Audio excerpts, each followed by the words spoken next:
राधे राधे, जय श्री कृष्णा। दोस्तों, आप सभी पर माँ लक्ष्मी की कृपा सदैव बनी रहे। धनतेरस का दिन आरोग्य और समृद्धि का प्रतीक माना जाता है। यह दिन कार्तिक मास की कृष्ण त्रयोदशी को मनाया जाता है और इस दिन भगवान धन्वंतरी, जो भगवान विष्णु के ही अवतार हैं, समुद्र मंथन से अमृत कलश लेकर प्रकट हुए थे। इसलिए इसे धनतेरस कहा जाता है। इस दिन लोग भगवान धन्वंतरी और माता लक्ष्मी की पूजा करते हैं, ताकि माता लक्ष्मी धन की देवी होने के कारण व्यक्ति के जीवन में दरिद्रता, अभाव और कष्ट दूर करते हैं। उनकी कृपा से घर परिवार में आपसी प्रेम, एकता और सद्भावना बनी रहती है। चलिए धनतेरस की कथा का श्रवण करते हैं और कथा अंत तक जरूर सुनिएगा माँ लक्ष्मी की कृपा प्राप्त करने के लिए। भारत की पवित्र भूमि में से एक छोटा सा गांव था चंदनपुर। शायद इसलिए कि वहाँ के लोग प्रकृति के करीबी साधारण जीवन जीते हुए खुशियाँ ढूंढ लेते थे। परंतु हर कथा में एक मोड़ आता है और यही चंदनपुर की यह कथा है। एक ऐसी मोड़ पर खड़ी थी जहाँ खुशियाँ मानो कोसों दूर भाग गई थी। चंदनपुर में एक सीधा साधा मेहनती किसान रहता था जिसका नाम था माधव। माधव का जीवन उसके खेतों की तरह हरा भरा और उसकी आत्मा गंगा जल की तरह निर्मल थी। उसके पास एक छोटी सी जमीन थी, एक प्यारा सा घर था और एक हंसमुख परिवार था। पत्नी और उनकी आंखों का तारा उनकी एकमात्र बेटी राधा थी। राधा नाम के अनुरूप ही सांवली, सलोनी, मृदभाषी और इतनी प्यारी थी कि उसे देखकर लगता था मानो साक्षात देवी धरती पर उतर आई हो। उसकी हंसी मिश्री की डली जैसी थी और उसकी आंखें ऐसी थी जिसमें जैसे ब्रह्मांड की सारी पवित्रता समाई हुई हो। माधव और उसकी पत्नी ने राधा को भले लाड़ प्यार से पाला था। जब वह छोटी थी, वो अपने नन्हे नन्हे कदमों से घर आंगन में घूमती थी। उसकी पायल की छन छन से घर में रौनक रहती थी। उसकी माँ उसे गोद में बिठाकर रामचरितमानस की चौपाइयाँ सुनाया करती थी। राधा बहुत ध्यान से सुनती थी, मानो हर शब्द उसके नन्हे हृदय में उतरता जा रहा हो। माधव दिन भर खेतों में खूब पसीना बहाता और जब शाम को थका हारा घर लौटता तो राधा दौड़कर उसके पास आती, उसके माथे से पसीना पोंछती और अपने छोटे छोटे हाथों से उसके पैर दबाती। उस वक्त माधव दुनिया के सारे कष्ट भूल जाता था। उसे लगता था कि उसकी राधा ही उसकी लक्ष्मी है, उसकी सरस्वती है और उसकी दुर्गा भी है। परंतु नियति को कुछ और मंजूर था। एक दिन राधा की माँ, जो घर की लक्ष्मी और माधव के जीवन का आधार थी, अचानक बीमार पड़ गई। वैद्य आए, गांव के बड़े बुजुर्गों ने जड़ी बूटियां दी, पर कोई लाभ न हुआ। एक रात राधा की माँ ने माधव का हाथ पकड़ा, राधा को प्यार से देखा और एक गहरी सांस लेकर हमेशा के लिए शांत हो गई। माधव और नन्ही राधा पर दुखों का पहाड़ टूट गया। घर में माँ की अनुपस्थिति से ऐसी उदासी छा गई कि मानो रंगीन फूलों का बगीचा अचानक सूख गया हो। राधा, जो अभी इतनी छोटी थी, अपनी माँ के जाने के बाद पूरी तरह से नासमझ ही थी, पर उसे पता था कि अब उसकी माँ कभी लौटकर नहीं आएगी। रो रो कर उसकी आंखें सूज जाती थी, पर माधव उसे देखता तो अपने आंसुओं को अंदर ही समेट लेता। उसने वादा किया था अपनी पत्नी से कि राधा को कभी भी किसी भी चीज की कमी नहीं होने देगा और वह अकेला ही राधा का माँ और पिता दोनों बनकर उसे संभालेगा। समय बीतता गया। माधव ने अपनी सारी शक्ति राधा को पालने में लगा दी। वह दिन रात एक करके खेतों में काम करता ताकि राधा को अच्छे पकवान खिला सके, उसे नई चुनरी दिला सके। राधा अब थोड़ी बड़ी हो गई थी और उसमें अपनी माँ की ममता और अपनी उम्र से कहीं अधिक समझदारी आ गई थी। वह अपने पिता की थकान भाप लेती थी और रात को जब चांदनी खेत और घर पर एक सा प्रकाश बिखेरती तो वो माधव के पास बैठकर अपनी मीठी आवाज से भजन गाती या अपनी कहानियां सुनाती। माधव को लगता उसकी बेटी ही उसका जीवन है, उसका संसार है। परंतु एक बार फिर दुख ने उसके घर का दरवाजा खटखटाया। राधा, जिसका बचपन कभी फूलों सा खिल रहा था, अचानक बीमार पड़ गई। पहले हल्का बुखार, फिर खांसी और धीरे धीरे उसकी सांस फूलने लगी। उसकी आंखों की चमक फीकी पड़ने लगी और उसकी गालों की लाली कहीं खो गई। माधव का कलेजा मुंह में आ गया और उसने जल्दी से गांव के वैद्य को बुलाया। वैद्य ने बहुत सारी जड़ी बूटी दी, पर कोई भी असर नहीं हुआ। राधा की तबीयत बिगड़ती जा रही थी और उसकी पतली सी काया और कमजोर होती जा रही थी। माधव ने हार नहीं मानी। उसने सोचा मेरी बेटी को कुछ नहीं होगा, मैं बचाऊंगा उसे। वह गांव के सबसे बड़े साहूकार के पास गया और अपनी थोड़ी सी जमीन गिरवी रख दी। पैसे लिए और राधा को लेकर शहर के बड़े अस्पताल गया। शहर में इलाज महंगा था। डॉक्टरों ने कई टेस्ट करवाए, कई दवाइयां दी। माधव ने अपनी सारी जमा पूंजी लगा दी। फिर अपनी पत्नी के गहने बेचे, अपनी गाय भैंस बेच दी, अपनी बकरी भी बेच दी, अपने खेत के छोटे छोटे हिस्से भी बेच दिए। धीरे धीरे माधव का घर जो भी कभी अन्न धन से भरा रहता था वह खाली होता जा रहा था। उसके खेतों में पहले जैसी हरियाली नहीं थी और उसके बैल भी बिक चुके थे।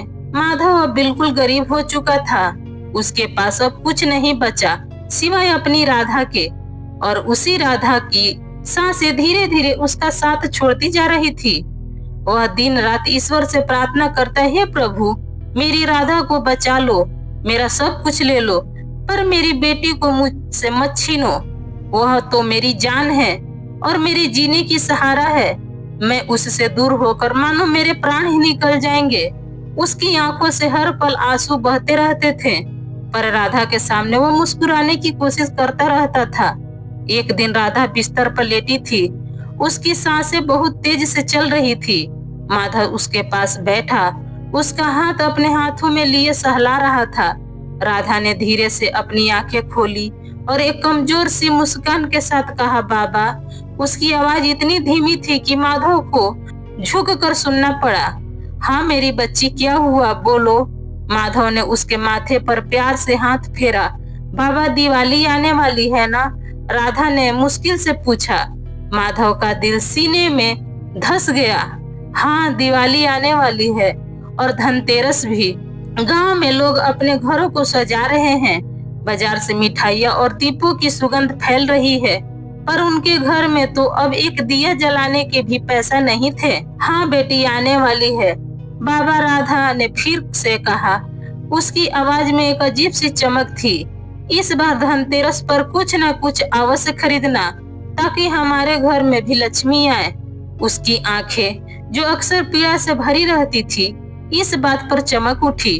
अगर लक्ष्मी माँ आएंगी तो मेरी बीमारी भी चली जाएगी और आप भी खुश रहोगे ना बाबा? माधव निशब्द रह गया।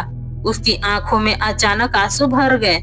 उसकी बेटी तो खुद मौत की दहलीज पर खड़ी थी और अपने पिता की खुशियां की चिंता कर रही थी और घर में लक्ष्मी आने की बात कर रही थी।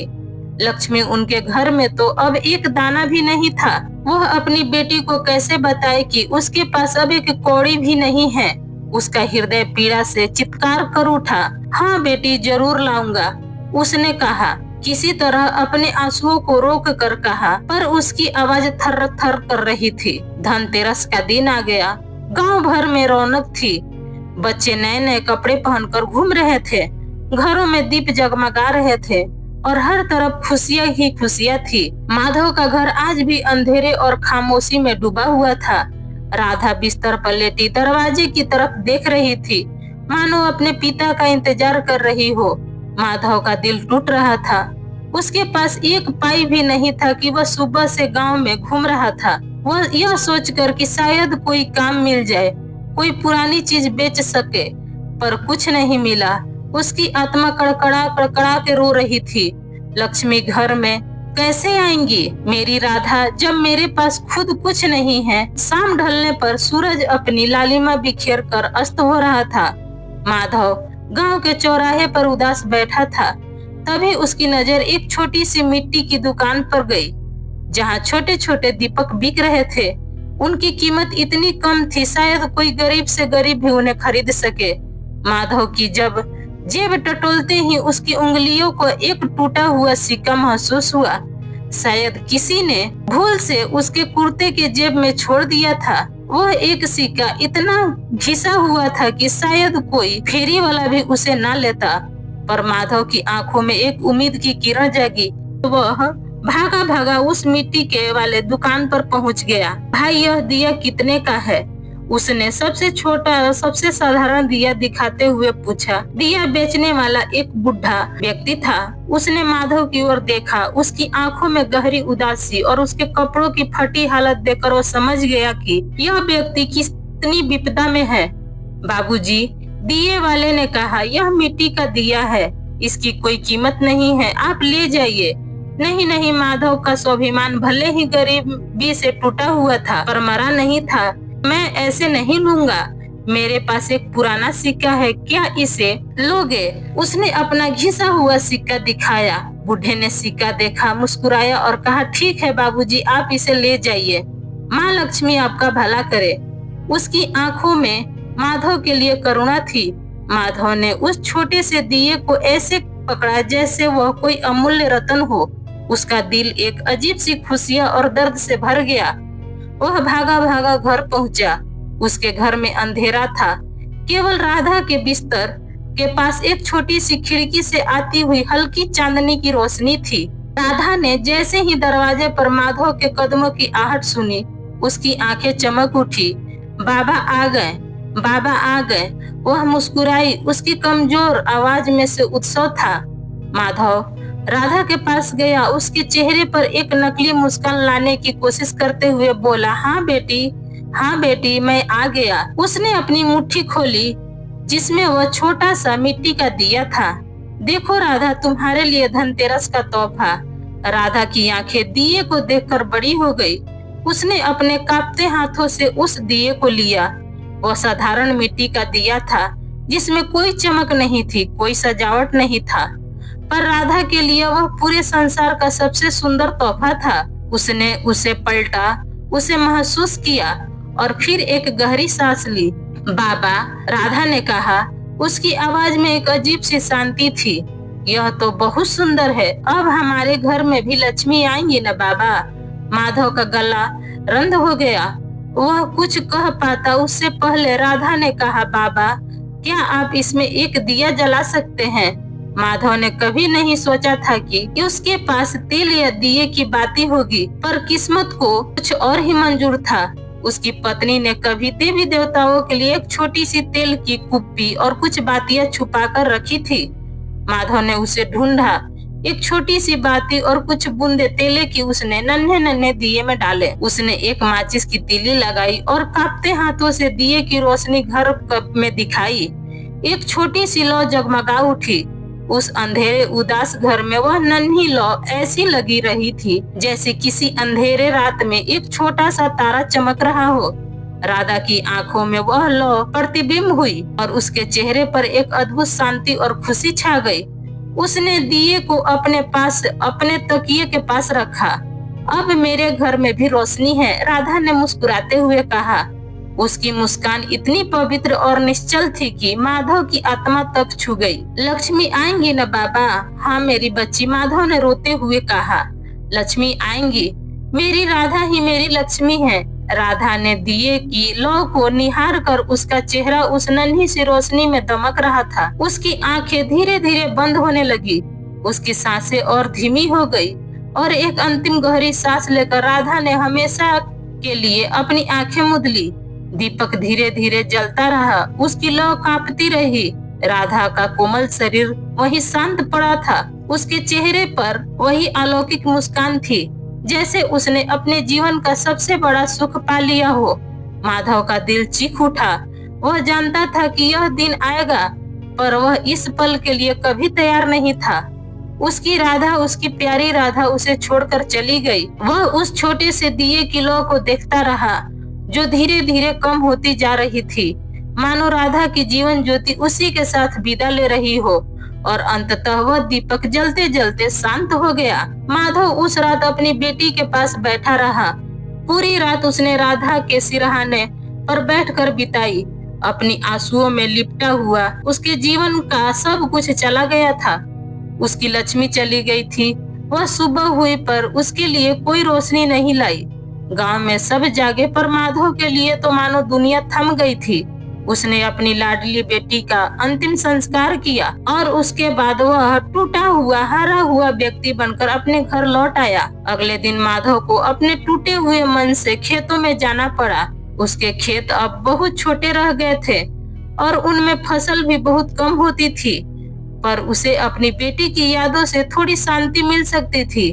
जब वह अपने खेत में के पास पहुंचा तो उसकी आंखें खुली की खुली रह गई। वह जमीन जो कभी बंजर थी और अपेक्षित लगती थी, आज सोने की तरह दमक रही है। उसमें अलग ही चमक है। खेतों में धान की बालियां खलखला रही थी और ये बालियां ऐसी थी मानो शुद्ध सोने से बनी हो। हर बाली इतनी हरी भरी थी, इतनी चमकदार और इतनी सुनहरी की माधव की आंखों को विश्वास नहीं हो रहा था। यह सोने जैसी धान की फसल थी, इतनी भरपूर और इतनी शानदार कि माधव ने अपने पूरे जीवन में ऐसी फसल कभी नहीं देखी थी। उसकी चमक इतनी तीव्र थी कि जैसे सूरज की किरणें सीधे धरती पर उतर आई हो।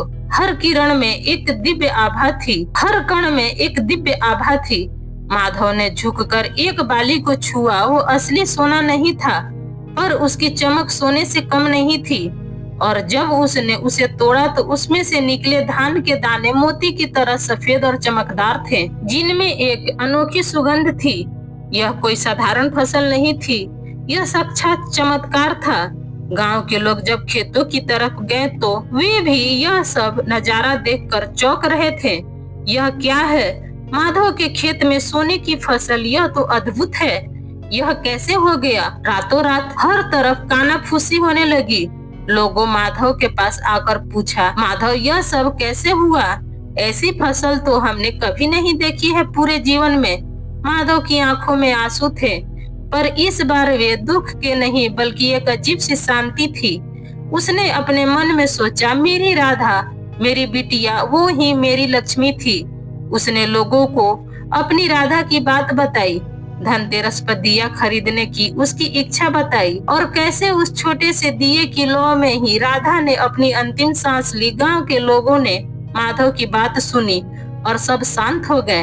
उनकी आंखों में श्रद्धा और आश्चर्य का भाव था। उन्होंने देखा था कैसे माधव ने अपनी बेटी के लिए सब कुछ न्यौछावर कर दिया था, और अब इस सोने जैसी फसल को देखकर उन्हें एक बात समझ आ गई कि लोग कहते हैं कि बेटी राधा स्वयं लक्ष्मी थी। वह केवल धन की देवी नहीं बल्कि प्रेम, त्याग, विश्वास और शुद्धता की देवी थी। उसने अपने पिता के माध्यम से यह संदेश दिया था कि सच्ची लक्ष्मी केवल धन संपत्ति में नहीं होती है बल्कि निस्वार्थ प्रेम, अटूट विश्वास और एक हृदय में निवास करने वाली लक्ष्मी की होती है। वह एक छोटा सा दिया जो किसी मूल्य का नहीं था, उसने पूरे घर को नहीं बल्कि माधव के जीवन को और पूरे गांव को रोशन कर दिया था। माधव ने उस सोने जैसी धान की फसल से अपने सारे कर्ज चुकाए, अपने खेत वापस खरीदे और अपने घर को वापस खुशियों से भर दिया। पर उसने अपनी राधा को कभी नहीं भुलाया। उसने उसी खेत के पास एक छोटा सा मंदिर बनवाया जहां वह सोने जैसी धान की फसल उगी थी, और वहां उसी में अपनी राधा की एक सुंदर सी मूर्ति स्थापित की। हर धनतेरस पर वह उस छोटे से मिट्टी के दिए को अपनी बिटिया की मूर्ति के सामने जलाता और उसे याद करता। माधव ने लोगों को बताया कि लक्ष्मी केवल पैसे वाली नहीं होती है, लक्ष्मी होती है संतोष में, त्याग में और प्रेम में। उसकी बेटी ने उसे यह सिखाया था। उस दिन से चंदनपुर गांव में लोग धनतेरस पर केवल धन की पूजा नहीं करते थे बल्कि अपने घरों में एक छोटा सा मिट्टी का दिया जलाते और अपने बच्चों को प्यार से देखते, क्योंकि उन्हें पता था कि असली लक्ष्मी घरों में नहीं बल्कि पवित्र हृदयों में वास करती हैं और वह किसी भी रूप में प्रकट हो सकती हैं। यहाँ तक कि एक नन्ही सी बीमारी बेटे के रूप में भी जो अपने पिता के लिए जीवन का सबसे बड़ा पाठ सिखा सकती है। यह एक गरीब की नहीं, यह एक विश्वास की थी कहानी। यह अंधेरे की नहीं, यह उस नन्ही सी लौ की थी जिसने पूरे जीवन को प्रकाशित कर दिया था। तो ये मेरा वीडियो बस यहीं तक का था। कैसा लगा आपको मेरा वीडियो, ये बताने के लिए कमेंट्स बॉक्स में जरूर कमेंट करिएगा। अगर आपको मेरा वीडियो पसंद आता है तो प्लीज आप मेरे वीडियो को एक लाइक कर दीजिएगा। चैनल पर पहली बार आए हैं तो चैनल को पक्का सब्सक्राइब कर दीजिएगा, क्योंकि दोस्तों आपका एक लाइक हमें बहुत हिम्मत और प्रेरणा देती है आगे की वीडियो बनाने के लिए। फिर मिलती हूँ एक नए वीडियो के साथ, तब तक जहाँ भी रहिए खूब खुश रहिए, स्वस्थ रहिए। धन्यवाद।